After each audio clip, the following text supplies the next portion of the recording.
Assalamualaikum warahmatullahi wabarakatuh. Teman-teman, mari kita memulai perkuliahan kita dengan membaca basmalah bersama-sama. Bismillahirrahmanirrahim.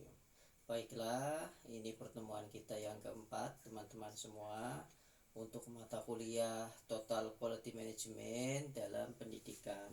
Pada hari ini kita akan berbicara tentang prinsip-prinsip dalam implementasi TKIM di lembaga pendidikan. Nah, sebelum kita berbicara panjang lebar tentang bagaimana sebenarnya TKIM itu diimplementasi di suatu lembaga pendidikan, nah, terlebih dahulu kita harus tahu prinsip-prinsipnya. Nah, teman-teman semua, ada banyak pakar yang berpendapat mengenai prinsip-prinsip implementasi TKIM. Dari berbagai pendapat para pakar itu, saya rumuskan bahwa setidaknya ada 6 prinsip yang harus diaktualisasikan dalam implementasi TKIM. Prinsip yang pertama adalah prinsip kepemimpinan yang berorientasi pada mutu. Jika di sebuah lembaga pendidikan ingin menjadikan mutu sebagai sasarannya, maka yang paling awal adalah kepemimpinan dari kepala sekolah haruslah berorientasi pada mutu. Jika kepala sekolah sebagai pemimpin di sebuah lembaga sudah berorientasi pada mutu, maka tidak menutup kemungkinan para guru dan staf juga akan ikut berorientasi pada mutu. Jika kepala sekolah memimpin asal jalan, memimpin apa adanya, nah, guru pun juga akan mengajar sekedarnya, tanpa ada inovasi, tanpa ada kreasi, sehingga kegiatan pembelajaran jauh dari mutu. Seandainya ada 1 atau 2 guru yang mengajar dengan berorientasi pada mutu, maka apa yang dilakukan akan mendapatkan dukungan yang minim. Itulah mengapa langkah awal yang harus nanti diimplementasikan dalam implementasi TKIM adalah mewujudkan prinsip kepemimpinan yang berorientasi pada mutu. Nek pemimpinnya mutu, anggotanya mutu. Nah, ini. Lalu kemudian yang kedua adalah prinsip keterlibatan stakeholder secara menyeluruh. Nah, ini teman-teman sudah semester 3 sudah mulai familiar dengan istilah-istilah di prodi MPI. Salah satu istilahnya adalah stakeholders. Nah, stakeholders dulu waktu saya kuliah S1, karena saya bukan dari MPI, dari PAI, istilah stakeholder ini saya dengar dari mahasiswa-mahasiswa MPI waktu saya semester 7. Saya bertanya-tanya, stakeholder sih apa gitu. Ternyata stakeholder itu adalah pihak-pihak yang terlibat pada satu proses. Jadi kalau di sini keterlibatan stakeholder secara menyeluruh, maka maksudnya adalah keterlibatan setiap pihak yang ada pada suatu proses pendidikan di lembaga pendidikan secara menyeluruh.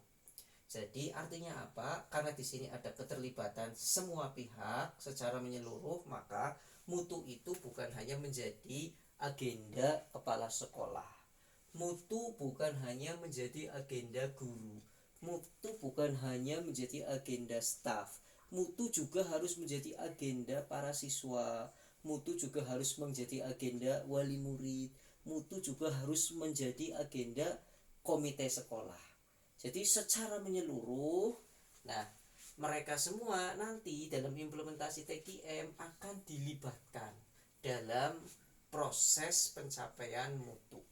Nanti nyambung ke prinsip yang ketiga, di mana prinsip yang ketiga adalah mengutamakan proses daripada hasil. Nah, ini. Jadi kalau misalkan teman-teman bekerja, yang teman-teman utamakan ketika teman-teman bekerja dengan berorientasi pada mutu adalah mengutamakan proses. Proses dulu yang terpenting. Proses harus dilalui dengan benar. Proses harus dilalui dengan baik. Proses harus dilalui sesuai dengan prosedur, sesuai dengan aturan.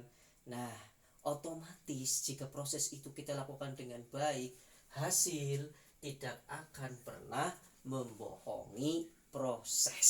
Nah, begitu teman-teman semua. Lalu kemudian prinsip yang keempat adalah prinsip win-win solution. Nah, prinsip win-win solution ini harus diaktualisasikan agar apa? Agar konflik internal, konflik kelembagaan itu bisa diminimalisir, bahkan dihilangkan.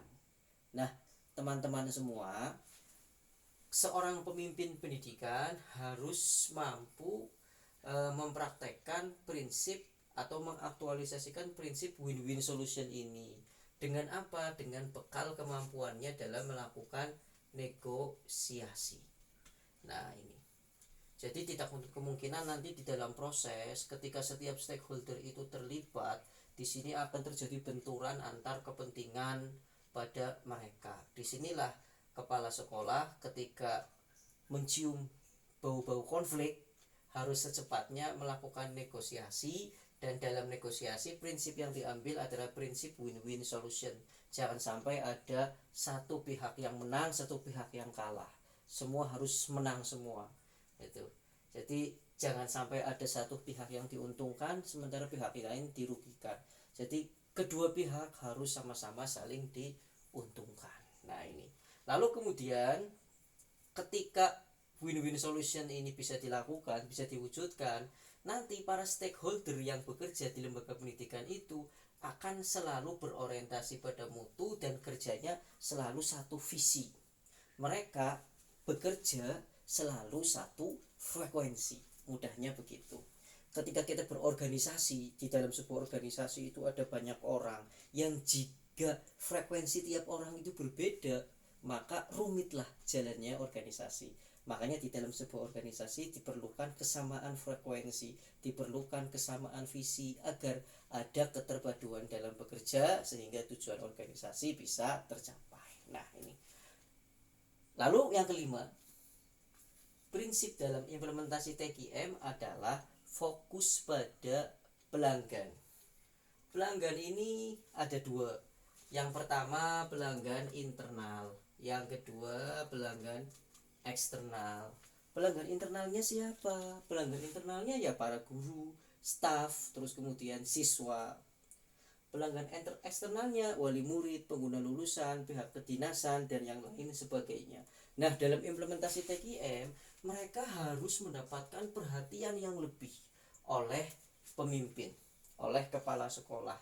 Kepala sekolah harus bisa mendiagnosa apa yang diinginkan oleh mereka, apa yang dibutuhkan oleh mereka, kemudian menjadikan keinginan dan kebutuhannya sebagai agenda kerjanya.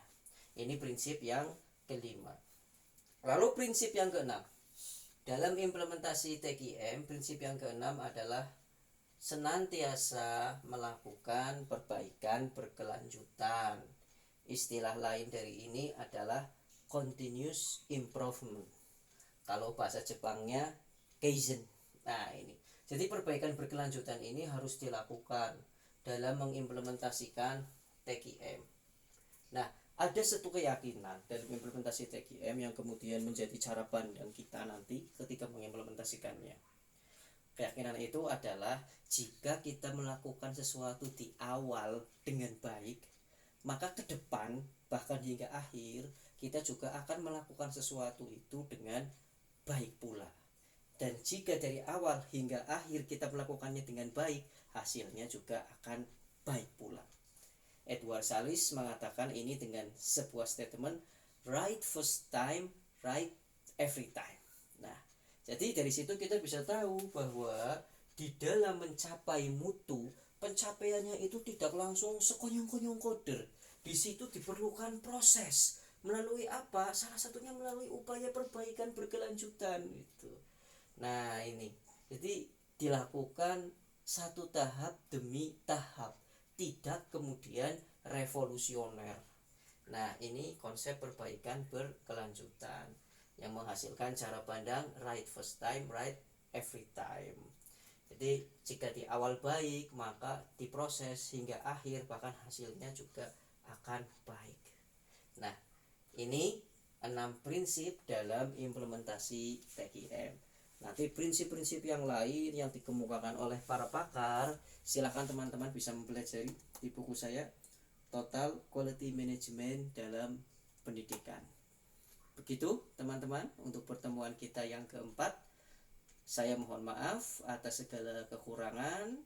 Mari kita akhiri pertemuan kita dengan membaca hamdalah bersama-sama. Alhamdulillahirabbil alamin. Wassalamualaikum warahmatullahi wabarakatuh.